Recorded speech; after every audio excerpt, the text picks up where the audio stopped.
Welcome back to Home Equity. Today I'm doing some landscaping work. As you see, I've got some larger landscaping stones, and I want to put it along the base of my fence. And I think it's important because there's a lot of reasons. One is the grass grows into the fence so much that, I don't know, I don't think many people like using a whippersnipper for an hour. I find it's just tedious. And you can't always get the grass out of the bottom of the fence perfectly. When I use the whippersnipper, the string spins so fast I find it kind of chipping away at the wood. And since this is pressure treated wood, you don't want to start chipping away because that outer coating has the actual pigment in it, right? That gives it that weather resistant stain. Stain is what I'm trying to say. So anyways, I'll maybe run a time lapse here of what I'm doing, but I'm just basically digging underneath the fence, I think maybe about 4 inches. And then I'm going to put filter cloth down and then just fill it up with this stone. So I want to go about 6 inches on the inside, and then on the outside I'm only doing maybe 3 inches. I think you could do as much as you want, really. Just the whole idea again is just keeping the grass from growing into the fence. And then also, I think when it rains, and more important, we get a very long winter here in Alberta, Canada, that the snow and the water has a place to kind of drain into rather than pooling up on the bottom of my fence so much.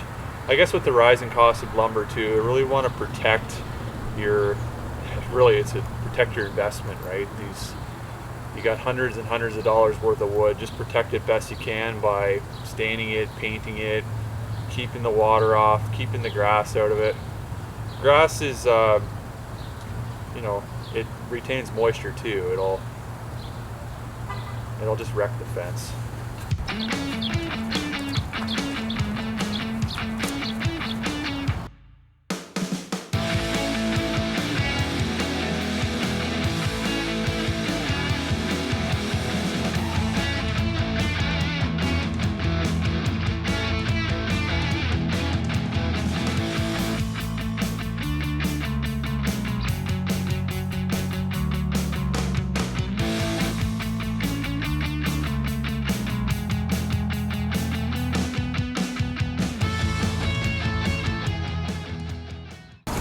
Okay, so just want to show you an update here.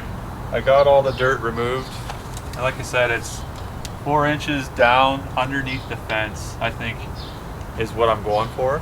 And then, yeah, 6 inches on this side, 3 inches on the outside. And this is my filter cloth. I just basically cut the whole roll of filter cloth in half. So this roll is 4 feet.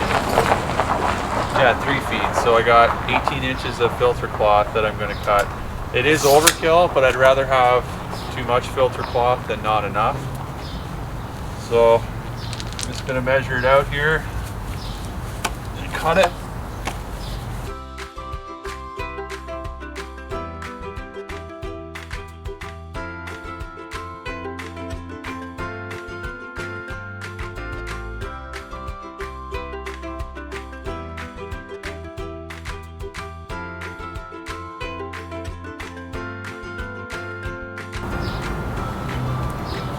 It's a little tricky if it's windy, but luckily it's a nice calm day.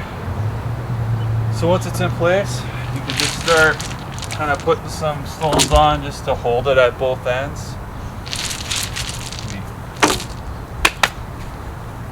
Using the shovel would be better.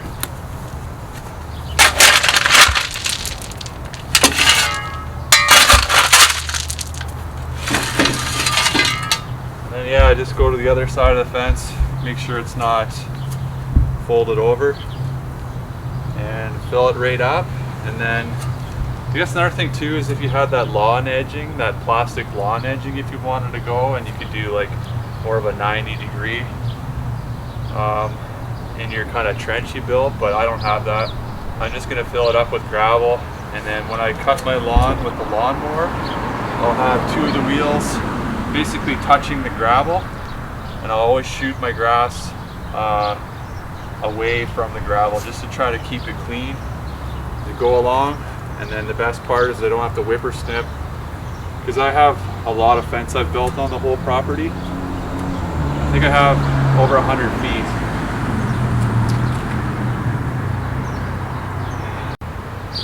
So yesterday we did this section already. As you can see, it's a bit high here with gravel. I think I'm gonna level it out more, but I wanted to show you in here. Let's have a look in here. It's nice because behind the garbage bins, there used to be so many weeds growing and long grass. It's so hard to get to, so it's nice that it's all covered nicely.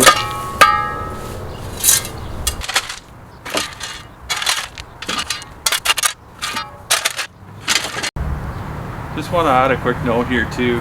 Don't use road crush if you're doing this. This is decorative stone, I believe it's called. These stones are all, I think, maybe 2-3 inches in diameter. And I know, like, if you use road crush, then you could potentially have the same effect. I think weeds will grow in like a fine gravel a lot quicker than they would in this big decorative stone. And I also think this would help with the drainage portion as well. And then one last thing I wanted to mention was I wouldn't use mulch as well, because I find mulch every year it either blows away or it just breaks down. Gravel has gravel's heavy and it's all obviously durable. Yeah, it's nice not having to go with the whippersnipper, that's for sure. It's going to save me a lot of time, and then I can focus on other home equity projects. So I think that's going to be it for this video. It'll be a short one, but if you guys could please like and consider subscribing, I'd appreciate that. Hope everyone has a good rest of the weekend. Thanks.